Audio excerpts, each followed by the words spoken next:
is patient, love is kind, love is celebrating joy in every life. Love protects, love relieves, love is persevering in each other's needs.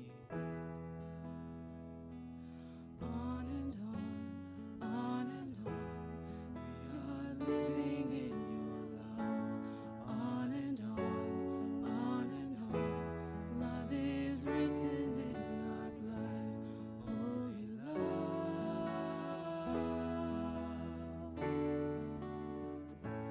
holy love.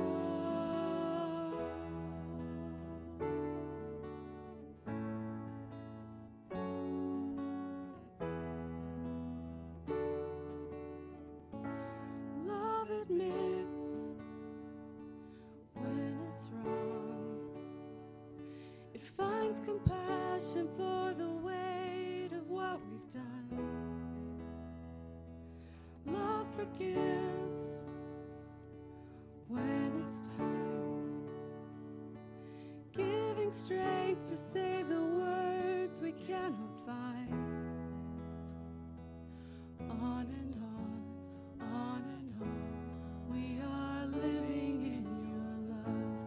On and on and on, love is written in our holy love,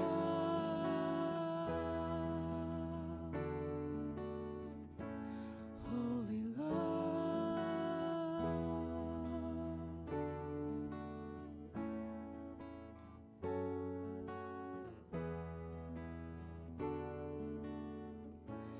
Love receives, love responds. Love believes that we can welcome everyone. Love commits to the light. Love is running from the darkness into life. On and on, we are living in your love.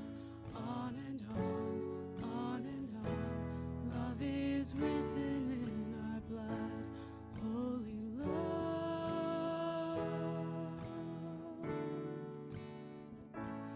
holy love,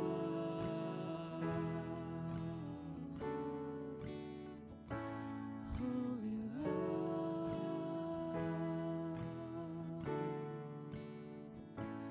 holy love.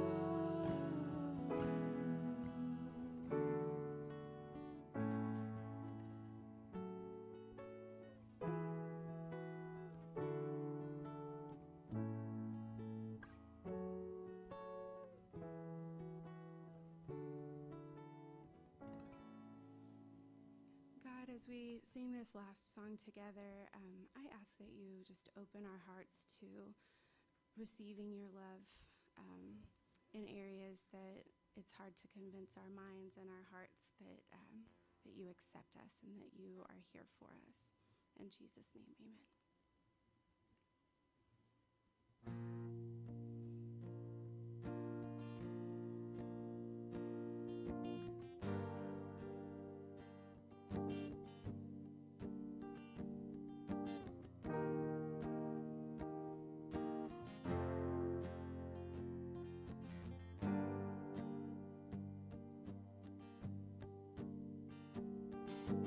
There is not a man or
darkness deep, oh, but there is not a place I could escape you. Your heart won't stop coming after me. Your heart won't stop coming after me. Your heart won't stop coming after me.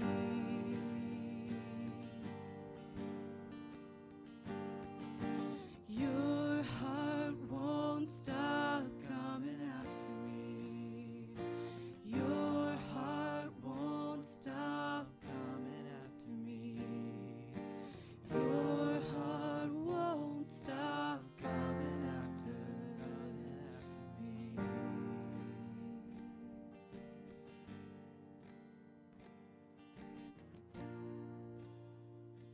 God, I thank you that we can be here together. I pray that our hearts and minds continue to be open as we hear the message today, as we visit with each other, as we just discuss what's going on in our lives with each other. We thank you. In Jesus' name, amen.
Good morning. How are you all today? Everybody's on this side. I guess I'm just gonna face this way. Nope. You already read it, so just kidding. I mean, it's true. He did already read it. I'll face the camera. We'll just do that. Good morning, everyone. Again, I'm gonna pray, and then we'll get started. God, just thank you that we're able to come here today. I just pray that we're all able to find some grace and peace this morning and carry it with us into the week as we move forward. Just be with us kind of as we dig into this Jesus and nonviolence a little more. In your name, amen. So this week is going to be kind of short and sweet. So we're going to do the discussion before communion because I'm interested to hear your thoughts kind of as we've gone through the last several weeks. And the first week we had a lot of discussion just kind of about everything. Today I just want to hear your thoughts specifically on this idea of nonviolence and kind of what that could look like for you and things like that. So we're on part 4 of Jesus and nonviolence. Next week we'll talk about parables and Jesus and nonviolence and kind of combine the two and go back to what was originally planned. But so far we've talked pretty extensively about this way of life that Jesus modeled for us. And he talked about in the Sermon on the Mount, and then he lived up through his crucifixion as just a creative way of living in an oppressive system of power and balance. He lived what has been titled the third way by theologian Walter Wink. And we've been calling it that way, the third way, kind of as we've gone through this as well. And we've discussed the ideas of loving your enemy, even when they're hateful, and all they have to give you is animosity in return. And we've talked about what it looks like to recognize the potential for good and for evil in all of us, even in ourselves, and especially in the people that we disagree with, and recognize their potential for change, their potential for goodness, but also be aware of our own tendencies to make poor choices, to be hateful, to become the very thing that we say that we won't, to become the very thing that we are fighting against, the very thing that Jesus has fought against. And then last week, we talked about the cross and how it was a perfect picture of a nonviolent response to a system full of violence, and how Jesus sacrificed not necessarily for individual atonement of our sins, but it was a collective decision. It was to kind of shake up the whole system and start over. He was absorbing the violence, absorbing the hatred to change it into something new, to change it into grace and peace and provide a new way, a third way of living that no one had ever seen before. And Jesus didn't fail when he died on the cross, like probably some of his followers might have thought initially, or maybe thought for a long time after he didn't come back and rule the world, right? But it's just the very fact that we're talking about him today, he didn't fail. I think his ideas lived on for generations, and people like Gandhi, Nelson Mandela, Martin Luther King Jr. lived those ideas. And so many people, like we talked about last week, that we don't know their names, that lived these ideas, that lived in this third way and brought about change in our world. And while it feels like we still have a long way to go, we've made so much progress when it comes to a new way of living, a way of experiencing grace and peace in our everyday lives, of bringing heaven to earth in the here and now, and living that in our every choice, in our every way of life. And now, because of Jesus, we're welcome to participate in doing the exact same thing that he did, bringing heaven to the here and now. And we do so by continuing to live in the third way, by making the choice to be creative and to face oppression and hate and violence with nonviolence. I wasn't going to say anything but your face. There's a train.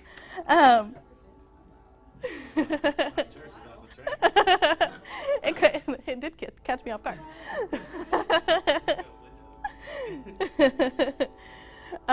So I need a minute.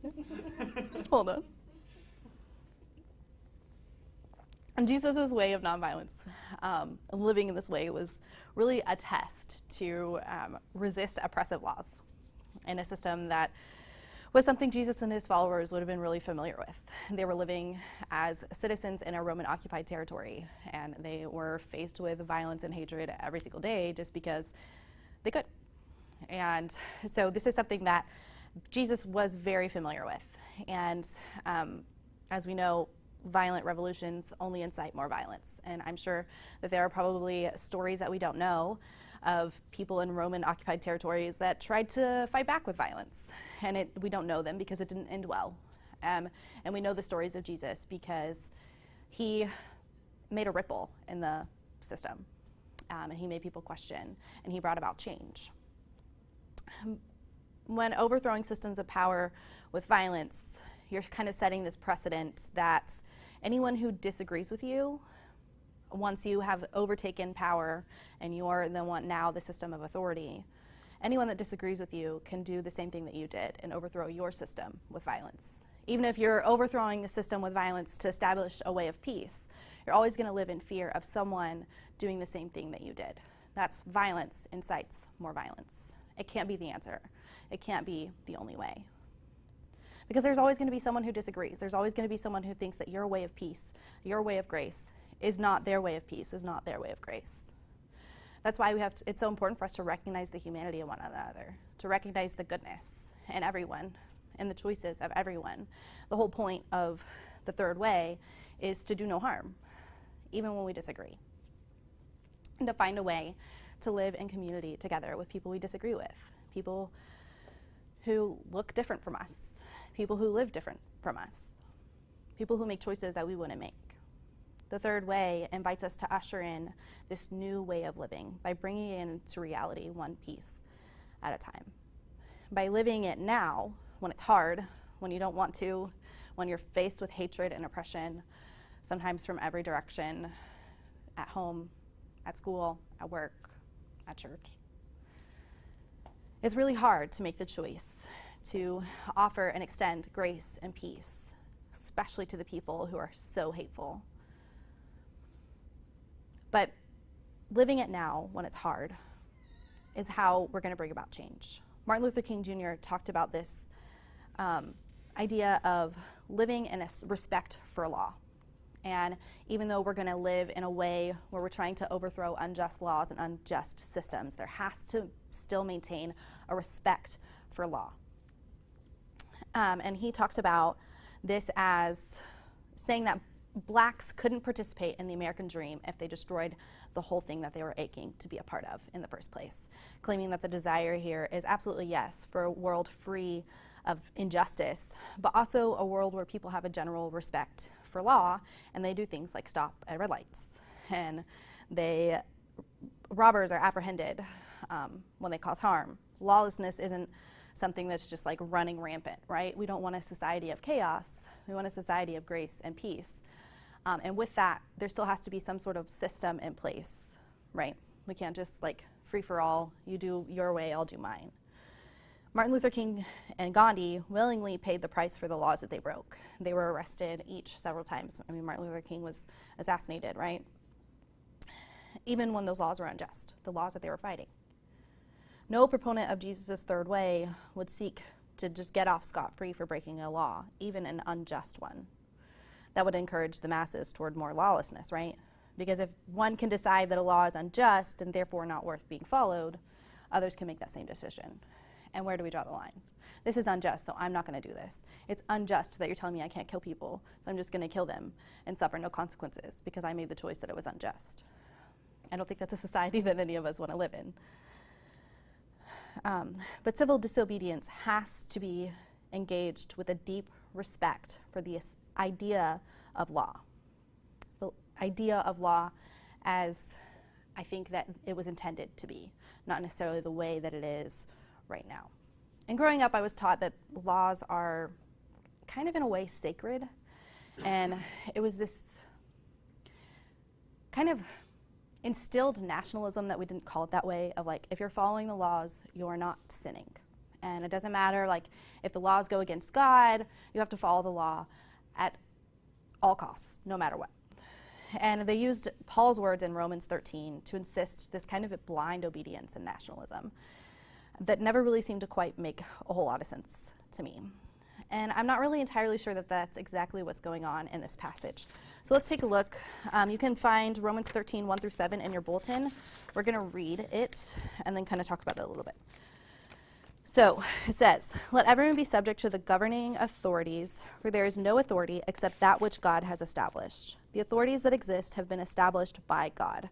Consequently, whoever rebels against the authority is rebelling against what God has instituted, and those who do so will bring judgment on themselves. For rulers hold no terror for those who do right, but for those who do wrong. Do you want to be free from fear of the one in authority? Then do what is right, and you will be commended. For the one in authority is God's servant for your good. But if you do no wrong, be afraid, for rulers do not bear the sword for no reason." Or if you do wrong, "There are God's servants, agents of wrath to bring punishment on the wrongdoer. Therefore, it's necessary to submit to the authorities, not only because of possible punishment, but also as a matter of conscience. This is also why you pay taxes, for the authorities are God's servants who give their full time to governing. Give to everyone what you owe them. If you owe taxes, pay taxes. If revenue, then revenue. If respect, then respect. If honor, then honor." So this is kind of talking about submitting to the law, because the law is the rule of the land. And you have to, at face value, this is saying you have to like maintain this like abundant respect for the rule of the land because it was established by God. But what do we do when the rule of the land is unjust and hateful and only really works for a select few? And I think submission may lead to obedience, but it doesn't have to lead to obedience. We see in Luke 2:51 that Jesus was subject to his parents. He submitted to them. And it says, "And he went down with them and came to Nazareth and was submissive to them." But yet even he refused to obey his mother's commands sometimes. We see in Mark 3 that Jesus is meeting with a group of people, and his mother and his brothers come from outside, and they're calling to him and they're asking him to come out, and he doesn't even acknowledge who they are. I think his exact words are, "Who are they?" he's busy. He's not going to obey the command to come out to her in that moment. And also, as a Jewish citizen, he was subject to Jewish law. But we see time and again Jesus breaking Jewish law when it goes against God's will for his life. He heals on the Sabbath when that was not allowed. He allows the woman who's been bleeding for years to touch him, and he calls attention to it when that was something that wouldn't have been allowed. He would have had to follow cleansing rituals after the fact to be within the law. But he chose to acknowledge her instead. He hangs out with lepers when they've been cast out of the city and no one is allowed to go in that commune, I guess, where they live. Yet Jesus goes and he dines with them. He entertains them. He touches them. He heals them. We see Jesus is following laws, but not all of them. So what does this passage mean? Breaking laws and social norms for the sake of a better world, in light of Romans 13. Jesus is often called one that is greater than the law, yet he was crucified for his very disobedience. His followers, Peter and John, even go on later to say in Acts 4, whether it's right in the sight of God to listen to you and your laws, rather than to God, only you must judge, for we cannot stop speaking of what we have seen and heard. This verse in Romans 13, verse 2 specifically, has been translated in a way that kind of leaves no room for question and really just kind of equates all resistance to pure evil, whether you're resisting just or unjust laws. Yet the life of Jesus and his followers does not support this interpretation of Paul's words. So it says, let's look at it again. Verse 2. Therefore, he who resists the authorities resists what God has appointed, and those who resist will incur judgment. So the first term here for resist in the original Greek, and I don't speak Greek, so I'm probably going to butcher this, is antitasso, which is a military term that means to rage in battle against, or in other words, to set oneself up in armed opposition.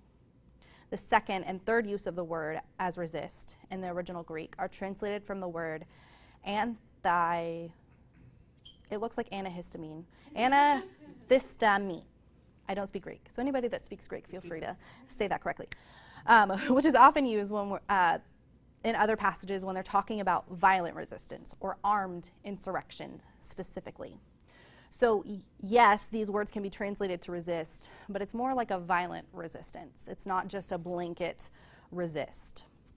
So with this context, this passage isn't against all resistance. Theologian Walter Wink, who has coined this term the third way, translated this verse in Romans 13:2 to say, therefore, the person who engages in armed revolt against the political system commits insurrection against what God has ordained. In other words, he's saying here that Jesus urges his followers, Paul, in Paul's words, urges his followers to push back against oppression and systems of power, but to do so with grace and peace and nonviolence specifically. It has to be the third way. It has to be creativity. It has to be nonviolence. We have to recognize the humanity even in the worst of us. God's will isn't that there be freedom for all and also be utter chaos. We have to maintain a basic respect for the law. I think we could all agree that God wants political order where people follow basic laws and stop at traffic lights and where people are held accountable. But he doesn't want unwielding power to be held over a few or held over the masses by a select few, where only the rich and wealthy benefit from the system while everyone else just suffers more and more as time has gone on. Verse 4 in Romans 13 says, God's servant is for your good. The system, the laws, all of it is supposed to be for our good. Romans 13 isn't talking about the system that was in place. It's talking about the ideal system, the way that it's supposed to work. Paul's reality wasn't this like beautiful, wonderful system that he's talking about. He's describing the way that law was intended, the way that God intended it, the way that I think Jesus intended it, the way that Paul obviously intended it because he wrote this down, right? Servant being the rule of law. This passage is describing how it should work. Laws should be for the good of everyone and do no harm. Yet that wasn't Jesus' reality or Paul's reality, and it's certainly not ours. I think we have a lot of laws that we can agree do significant harm. The government and the law it puts in place do immense harm and are only good for the select few. And just as Jesus refused to obey unjust laws, he is calling us and urging us to do the same. But in doing so, we have to acknowledge and affirm a willingness to suffer on behalf of a higher law, this idea of the rule of law as it should be. The idea of bringing hoping to bring grace and peace into the here and now, heaven to earth now. Just like Jesus saw a better way and fought for it, even in the midst of dire consequence when he was crucified on the cross, we're called to demand unjust laws be made just. And what better way to show the evil in the unjust laws than by malicious compliance and mirroring humanity back at your oppressor, like we talked about in the Sermon on the Mount. Even when the powers in control are oppressive in extreme ways, they still embody something that has to be honored, the principle of law that we talked about in Romans 13. We have to begin from a basis of legality in order to foster a society in which citizens abide by the spirit of law. If you create a new society through violence and lawlessness, you can't move toward peace. You can only to continue to live in the threat of violence. And the goal here, ultimately, is grace and peace for everyone. So I have a couple of discussion questions we can kind of dig into, but I want to hear your thoughts on this. I mean, the whole subject of the third way. So first, what are your thoughts on the rule of law? I know it looked like several of you kind of were shaking your head that you grew up similarly to how I did. That didn't come around. You know what I meant. With this like kind of blanket nationalism and blind submission to the law because it's the way of life. So what are your thoughts on suffering consequences for unjust laws, just for the sake of principle, or even honoring the rule of law? How do you feel about that? What are your thoughts?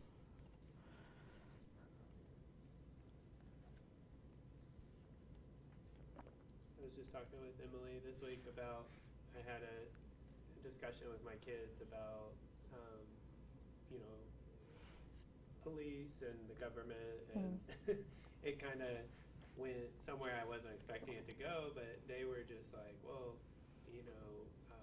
police never break the law, they're never bad, and so we just started talking about, well, they're human, and humans can make really bad choices, and they can use their power to hurt people, and so we were just talking about, just because someone holds a certain position, that doesn't mean that they're using that power in a good way or a healthy way.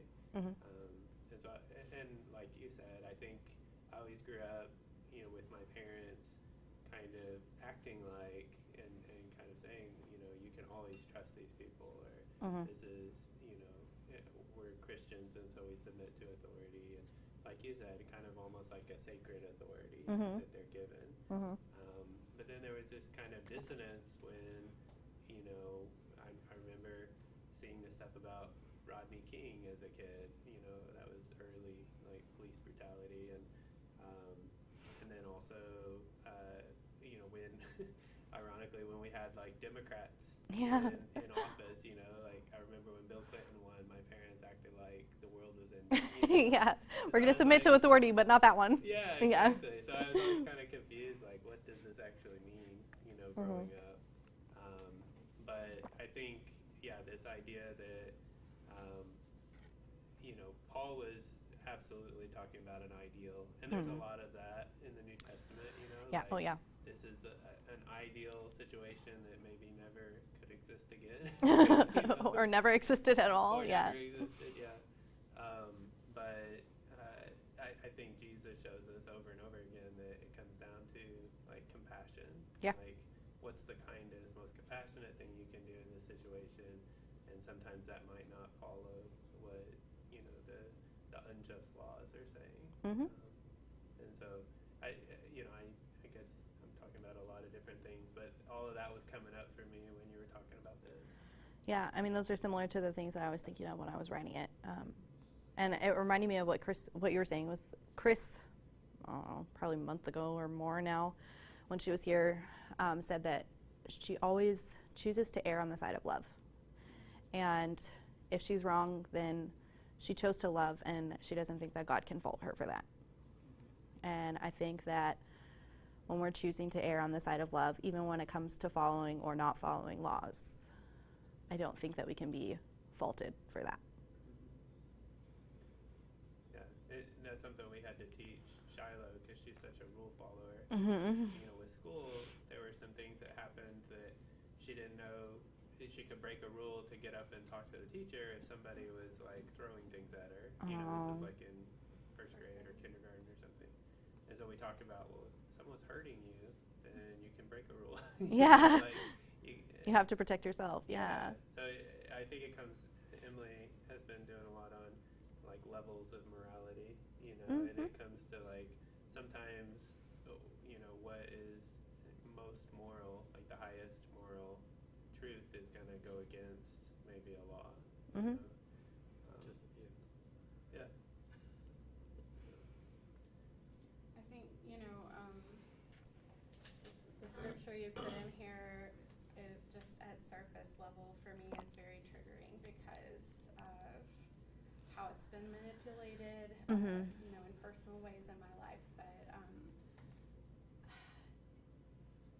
you know, it wasn't until maybe a few years ago that I realized the way of looking at these scriptures where we say if you're in authority, then God's given you that authority, and if you tell someone to do something that's wrong, they're not held accountable for sin. Yeah. That idea really keeps people in line. You know, it's all about control. It's not actually about goodness for people. It's about peacekeeping. You know, and like those of us who like read or watched The Hunger Games, like that was really, you know, like that movie gave me this really visceral idea of what peacekeeper versus peacemaker means. Do you want to define that a little bit? Oh, for people who haven't read it? No, Hunger Games is a post-apocalyptic story. Basically, like the law and order people were called peacekeepers, and they were violent, and they kept the peace by killing people. Order. Yeah, they kept order. Yeah. So, but anyway, all that to say that I've seen in some really personal ways, like in places I've worked, where the idea that if my authority tells me to do something and I do it, then I can't be wrong. Because I'm following God's. Yeah. Like, I feel like I'm probably taking up too much time, but You're fine. I literally sat in a meeting one time where I was next to the worship leader at this place, and he said, if the pastor tells me to change from a blue plaid shirt to a red plaid shirt, I am sinning against God if I don't do it. And I was like, okay. Oh my gosh, I have to get out of here. But that doesn't come up in everyday conversation, those underlying beliefs. But there's still an expectation. I worked there for 3 years before I realized this is how they operate. You know, it's dangerous. It is, because that viewpoint infuses everything that they do, and it starts with like babies and goes all the way up. And there's this like, even if you're not outright saying it, it flavors everything. And you just kind of absorb it, and you begin to live in that way, even though you may have never wanted to. It's really dangerous to think of people as, you know, infallible almost, you know? Yeah. Or to raise your kids thinking, well, if this person is an authority, then you have to listen to them, you know? Like, that's pretty dangerous, like, for perpetuating abuse and, you know, just the power dynamic there. I think it's really important to always emphasize, like, they're human, you know? Like, they're flawed. Yeah, you can maintain a healthy respect for someone in authority, but still also acknowledge, like, they're gonna get it wrong. Yeah. And it feels like more and more they get it wrong. Yeah. Right? And so there has to be this trust that the authority has the right believe that Mhm. anymore. And maybe you never could, but Now we're more aware. The percentage of authority that you can't trust has gone up. It feels like it's gone up. Right? Yeah. And I'll go back to the discussion we had a couple weeks ago, that it's because we don't have that responsibility anymore, that moral, upbringing that people have. People say, I can do this for me, I can get away with this, I can lie, cheat, and steal and get in office. Now I got power and people have to obey me. It's not the intent of what we're talking about, right? Mhm. So if we could find a way to get our society back to that, we can trust the authority that they're doing the right thing.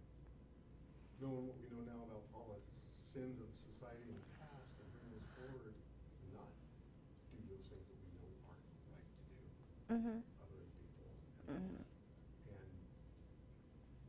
the world would be a better place. I don't know how we get there. Yeah, I don't think anybody does. I wish we could. Yeah. I also think that modern technology and communications has made it easier for us to know the flaws of Yes. authorities that have always been in place, Mhm. but we just haven't seen them. Mhm. Or like now, like when we experience them firsthand, it can feel more extreme, or that it's increasing based on just like compared to like just reading a history book. But yeah, now that with like increased communications technology, we're more like, we have a lot easier and instant access to like seeing how authorities are corrupt. Mhm. Like It's easier to prove a lack of integrity now. Yeah, Mhm. it's like, And not just on Easier the to catch politician people, side easier to or the expose government it. side, but on the corporate side also. Yeah. Like we can all go back and pull up past speeches from politicians and compare that to what they're saying now, which is, blatantly 100% flip-flop, right? Yeah. But we can also go and look at like the reason for inflation is basically corporate greed right now and nothing else. And that's information that we didn't have 30 years ago Mhm. because it wasn't accessible. it's different like reading a history book about how like there were like 20 Roman emperors within the span of like 5 years and they all killed each other. Yeah. Today it's seeing the politicians that are currently alive like screwing us over, like as Same we're thing. here. Yeah. It's different experiencing it versus just hearing about it. Mhm. I think people have gotten a lot more comfortable, like realizing that we can hold leaders accountable. Like Mhm. people have a voice, even if it's against authority. Mhm. A lot of movements in the past 10 years have been about giving a voice to the powerless Mhm. or the marginalized. Yeah. And so they're coming forward when things had been happening to them and abuses have been happening for hundreds of years. Now they're starting to be listened to or heard. Mhm. Yeah. So the information and the access to information has been good in some ways because it does expose those things like we wouldn't have known before. Yeah. And I think that knowledge is power, right? We're not going to change something we don't know is broken. Sorry, go. I was just gonna say, and like on that line of thought, like I was thinking of mass comm class this semester, and I was always under, the whole, like you were talking about, do what you're told, listen to the police, whatever. And I had a question for one of my tests from the professor, and it was like, okay, here's the scenario. You're watching as a black man's getting beat up, and you have your phone out. Like, what do? They tell you put your phone away, and after doing this like course, you come to find out that through the First Amendment and because Supreme Courts have been ruling in favor, like you actually have the right to film, and you don't have to give them your phone. Without a warrant, they cannot steal your phone, and as long as it's on public property, you can continue to film. Now, if they go inside of a building and they carry on, like if it's a mall or if it's like a private house, you can't follow legally, but it was mind blowing, because I thought, oh yeah, I have to give them my phone or I have to stop recording. They asked, so yeah. I thought that was really cool because it's like it's starting to evolve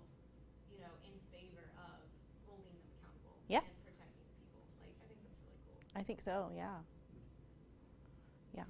Yeah, that was actually close to what I was going to say, that the access to information is helping us to understand like what our rights are and where we have the freedom to hold people accountable. Because for a really long time, even if you're just talking about the church, you're told that either the Catholic Church or Protestant leaders and pastors are infallible. Anything that they do is the will of God. So if they're abusive to you in some way or abusive to your children, you are basically told you're the one who's wrong if you call them out. And that was kind of what I thought when you were talking about the difference, Emily, between peacemaker and peacekeeper, is we've been told for all of these years, well, if you call out the pastor publicly, if you try to bring charges against them, if you do something like this, then you're threatening the peace of the church, you're going against God.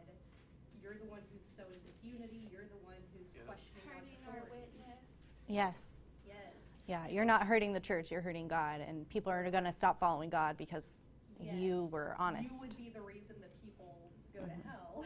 Yeah, it's just simple victim blaming, right? Oh, it's yeah. not the pastor who did the abuse. Yeah. It's you. It's you because you called it out. Yeah. Like, Well, there I are no mean, authorities between them and God.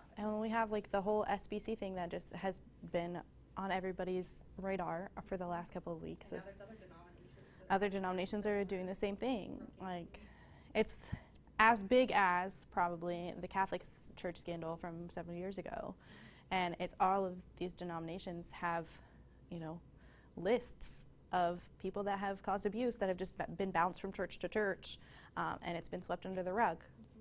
But thanks to technology, we actually get to see, like, oh my gosh, the same thing happened to someone across the country. She was told the exact same thing in my denomination. It's not just me. Now there's 100 of them. Now there's 200 of them. So people have more.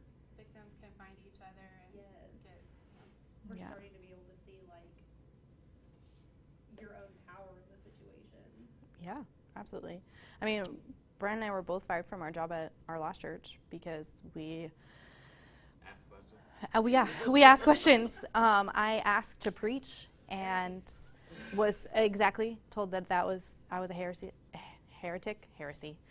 and I am the heresy, just all of it. And because I was like, well, why do you believe that?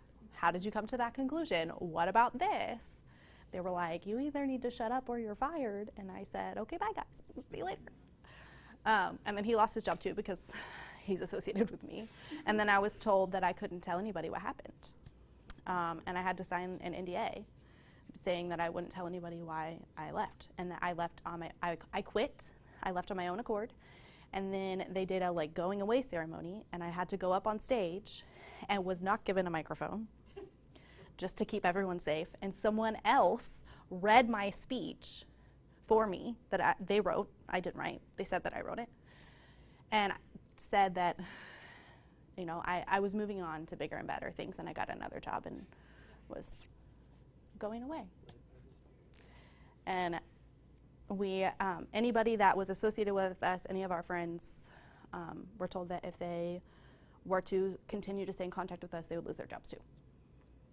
Which, if we hear it from, like, another religion, like Scientology, for example, we think, like, oh my God, they're so evil, they're doing all of these things. It's because they're anti-God, and then we hear about it in your own church, and it's like, well, but When did I they join have that their cult? reasons.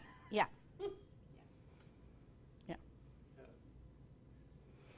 Yeah. So. I think, I was just going to say, and you guys can speak for your generation, but I think the young people are done with systems of abuse, you know, like I don't think that churches as we know it will survive, like, unless there's more transparency and, you know, accountability, and that they feel like Social media was bad for them. Yeah. Yeah, it was. Any system that is about power is going to be a problem for the young generation, I think. Yeah. That's the problem, though. Almost every system becomes about power. Yeah. So people get. Especially when people are too addicted to holding on to power instead of actually, you know, representing the electorate or representing their congregation. Or trying to do good. Trying to do straight up good. Yeah. I mean, politicians, corporations, they make their decisions based on, like, how can I maintain my position? How can I continue to be in power? How can I gain more power? Not what's going to be the best decision in this situation. How am I going to stop school shootings? No, I need the backing of the NRA, so I'm going to vote in whatever makes them happy so that I can keep my job. Power tends to have a way of corrupting their view of what's good. Mm-hmm. Because in their minds, they're doing absolutely what they need to for the greater good. And people outside the power structure are going, are you blind? What? They are. What? Yeah. So. Yeah, they're blinded by greed. That gets into full on this side versus that side. And I don't think that's what we do here because No. There are politicians, there are corporate leaders that aren't corrupted, don't let themselves be corrupted, and are aware of what's going on. And it's not just, I want the power, so I want, as you guys are saying, I have a real hard time with this absolute that if you're in power, you're bad. Right? So, and the Second Amendment is a bad thing. And it just, I have a real hard time with that. I think we need to dial it back a little bit. I don't think that's what they were saying. No, didn't mean I it wasn't. as a blanket statement. I just meant that I think that you can acknowledge that there are flaws in the systems that we have in place and that they need to change, and you can call out that the system works on power and greed. And are there good people in that system that don't do that? Absolutely. But is that how the system works? Yes. That's why I'm saying that I don't think that's what we're going to have here. I can't sit idly by and let these things that I consider to be untruth be said in this forum and not say that I disagree. So let's leave it that I disagree with. I don't think it's not as black and white as being depicted. I'm not trying to depict it as black and white. And I don't know that anybody else is either. I think we're just saying that. Yeah, Asher. And I think just like power is like, it's not a good or a bad thing. It's like an outlet for good or bad people to do even worse things. Yeah. And then even then, people aren't flat good or bad. So like someone who we consider good, their bad side can be brought out by having power. And, or vice versa. Like someone who we thought was bad, they can actually be good in a leadership position. But it's just like Power makes you more of who you already are. Yes. What were you going to? Tom, I cut you off. What were you going to say? No. I do not remember. Okay. Sorry. Ethan, do you have something? I was just gonna say, I mean, this might have already been like slightly covered, but I mean, it goes hand in hand with the having a healthy like respect for power, but at the same time recognizing that like any and all people, like especially those in power, like can be called into question regardless if you agree with them or not.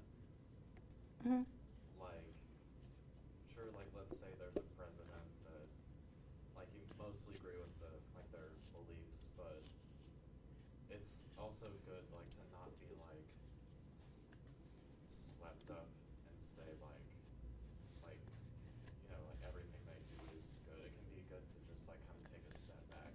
Like following blindly. Yeah. Yeah, or like blindly hating everything that a president does, even if they might not be the best person or president. It's just like, you know, kind of stepping back and seeing. It goes back to seeing the potential for good and bad in everyone. Like, do I agree with your decisions? Do I agree with the way you're going about it? No. But can I also recognize that maybe some of the things you're doing are good? Yes. Yeah, and also it can be good to like take a step even further back and look how like systems, and there are lots of different power systems across the world, how they all influence how the people in power act. And also questioning, like realizing that questioning authority that may not even be alive anymore is also because they were people too. Mm-hmm. I think the way that authority responds to questions, like Yes. in your case, that tells us so much, Mm-hmm. We should be able to have questions, and understand more about the intentions of people in power. Mm-hmm. And if they have a problem with that, then there's probably something that's negative about it. Yeah. Like they're kind of using the power to try to shut people up. So Mm-hmm. I think it's good to have questions, and like you said, to hold people accountable. Yeah. Yeah. I mean, it goes back to the whole idea of transparency. Yeah. I'm being told that we need to be done. So the band's going to come back up and we're going to do communion. And then we are going to just go straight into the business meeting. There's coffee and donuts out in there. If you want to stay for the meeting, you're welcome to snack with us while we chat.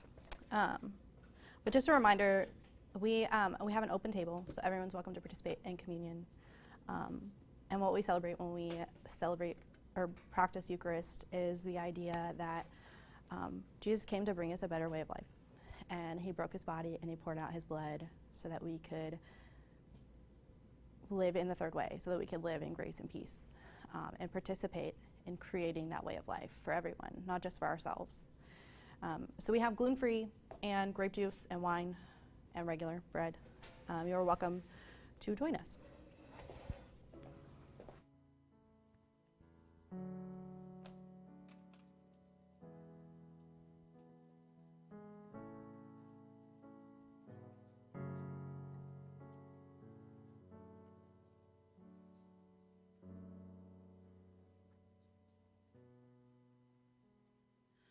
Christ be with me, Christ before me, Christ behind me, Christ within me, Christ below me, Christ above.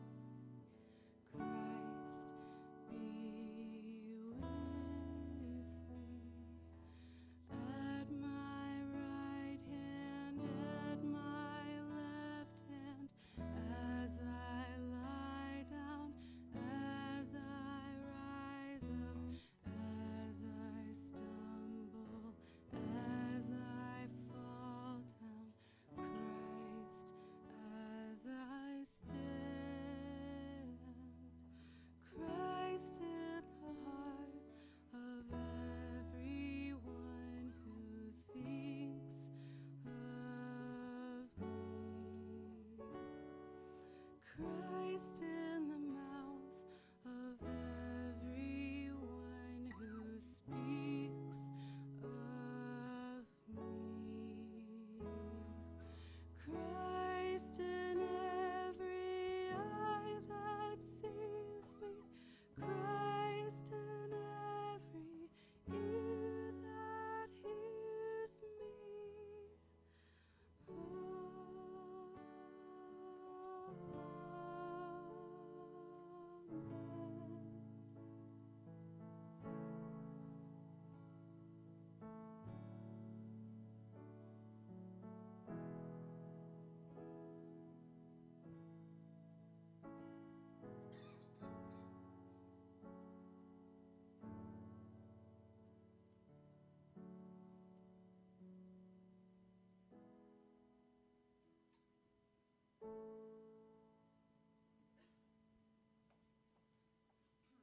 Thank you guys for joining us today and for participating in our discussion.